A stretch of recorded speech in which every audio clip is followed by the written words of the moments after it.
Good morning, everyone. Thank you for joining. I am pleased to present my research on boosting students' productivity and learning through an innovative online learning platform. This project really integrates various motivational theories and learning strategies to enhance educational outcome. But first, who am I? My name is Abigail Gao, and I am Chinese, born in Quebec, Canada. I'm going to 12th grade at Marinopolis College, and a few of my passions would be cats, tutoring, and programming. Next, why did I choose this topic? This actually all started a few months ago when my brother was preparing for his middle school admission test. He faced many difficulties, including distractions and lack of concentrations, which really hindered his ability to learn efficiently. The online platform he used often tempted him to play games instead of studying. This led me to question, how does motivation work? How can one be more productive? How to efficiently use the vast resources available online? Motivated by these questions and my experience as part of school's tutoring club, where I usually help younger students struggling with STEM subjects, I embarked on this research journey. As his sister and fellow student who navigated similar challenges, I wanted to deeply understand motivation, learning, productivity to help others facing the same issues. The goals today, we are going to talk about five main parts. First, what is motivation and the different types of motivation? Next, the different learning theories that are really important and could be incorporated in the app I'm developing. Third of all, the survey I used, the research I did, and methodology, demographics. Next, the results and analysis. And finally, future plans and goals to be implemented. First, motivation, what is it? It could be defined as the internal drive that stimulates individuals to take action towards achieving a goal. Basically, motivation can be broken down into two main types, expectancy and value components. The expectancy component is about students' belief in their own abilities to perform a task. For example, if a student has a strong sense of their own capabilities, it's likely to positively influence their performances. This is also closely linked to their ability self-concept, which is their personal view of their skill level. On the other hand, the value component deals with why students choose to engage in a task. This can be driven by learning goals like self-improvement, performance goal like proving oneself. Research indicates that the ability self-concept is strongly related to future academic performances and even when factoring in intelligence and prior achievements. This ties into positive psychology by focusing on recognizing and nurturing each individual's strength. Next, positive reinforcement plays a key role here. It involves rewarding desired behaviors to encourage their repetition.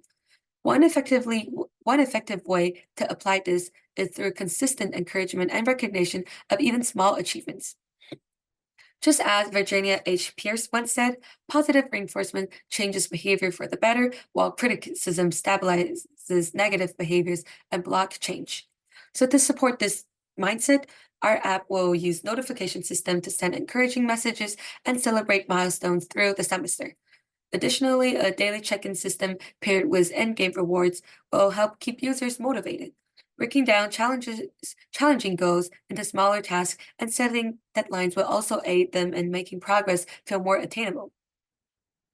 Okay, next, learning theories. Several key learning theories are incorporated in my platform, starting with Vygotsky's zone of proximal development, also known as ZPD. The ZPD represents the range of tasks a learner can accomplish with guidance, but not independently. It's basically the sweet spot for learning new skills with support from someone more knowledgeable, like a teacher, mentor, or peer. Vygotsky also introduced the concept of instructional scaffolding, where support is provided just beyond a learner's current ability to really help them facilitate their growth and eventually reach their own independence. Therefore, to help users reach their ZPD, the developed application will offer a Q&A forum and as well as assistance from mentors to answer users' inquiries and scaffold their learning. Next, the Pierre Bourdieu's capital theory. The theory can actually be applied to education too. According to Pierre Bourdieu's capital theory, there are three types of tangible and intangible capital, each with their own influence on an individual's education. First, economic capital obviously refers to financial resources such as wealth, property, and income. This can directly influence access to quality education and other opportunities. And the those with higher economic capitals are often better positioned to invest in their own and their children's education, leading to better academic achievement in future. Next, social capital designates the networks, relationships, social connections that individuals have. This influences information access, mentorship, job opportunities, and other forms of social support. Finally, cultural capital is the knowledge, skills, habits, cultural competencies that individuals acquire through their upbringing and socialization.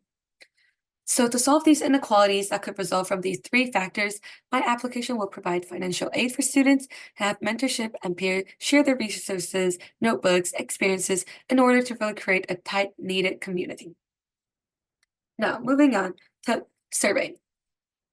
So the main goal of my research is to run a survey that will help gather missing information needed to develop a relevant educational app that will boost students' motivation and personalize their learning.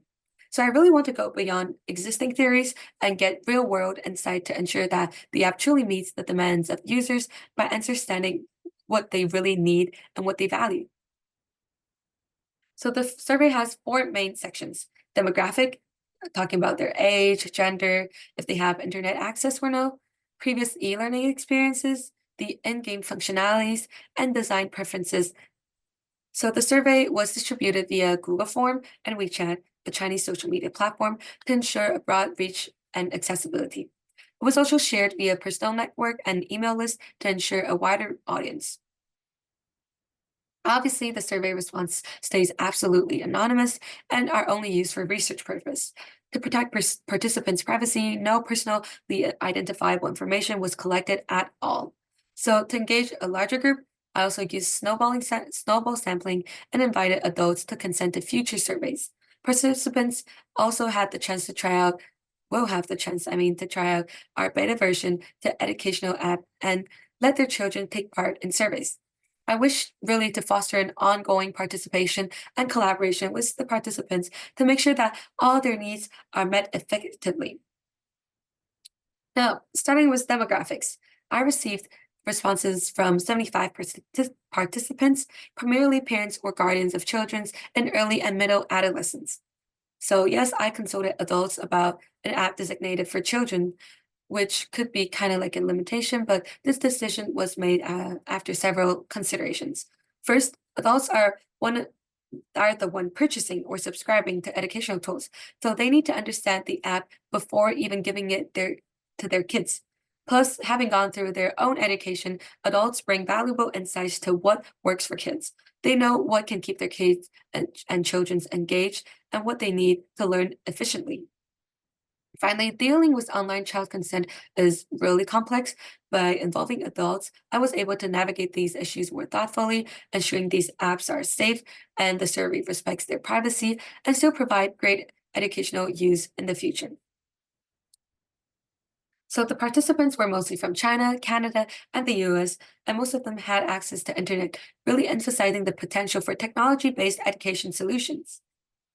Now, let's move on and take a closer look at the results of our survey, starting with rewards. When it comes to what excites users the most, digital badges, those small pins that showcases achievements and leaderboard rankings, came out on top. So right behind them are digital game coins, which allow users to purchase fun prizes like customizable avatar features. Now, moving on to challenges and events, the survey revealed that participants had a strong preferences for 1v1 quizzes, followed by team problem solving challenges. However, interestingly, nearly 75% of respondents believe that individual progress based rewards are more appealing to children than team challenges and competitions. So, this suggests that the app should focus on providing more resources that help users improve and better themselves rather than competing with each other. Next, let's talk about design. So I found out that 40% of respondents are neutral towards customizing profiles and avatars. This indicates that while these features are nice to have, they aren't the top priorities right now. Instead, we should focus on more critical features like calendar for managing deadlines and milestones, and a quiz that help users identify their strengths, weaknesses, and trust for personalized content suggestions.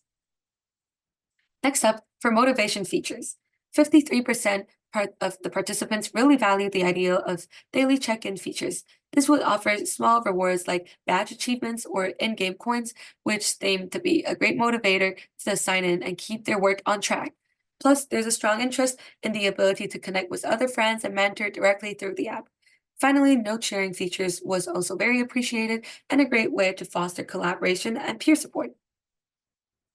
Now, when it comes to accessibility of the app, 57% of respondents emphasized that the importance of having it both online and offline to ensure that users can continue learning and engaging with the app even without constant internet connection when on their way to school or anywhere else.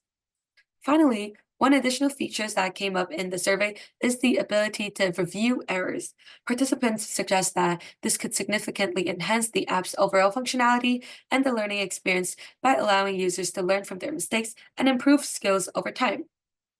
So these insights will play a great crucial role in shaping the final design and features of the app, ensuring it meets the needs and preferences of its users. So I'm currently working with a team to build this application, and I will make a few participants to test out the app's efficiency with the beta version. In the future, I also plan to build a non-governmental organization for education and collaborate with other NGOs to offer more equal opportunity for students. I wish to be able to empower all learners to unlock their full potential. Thank you for listening to me.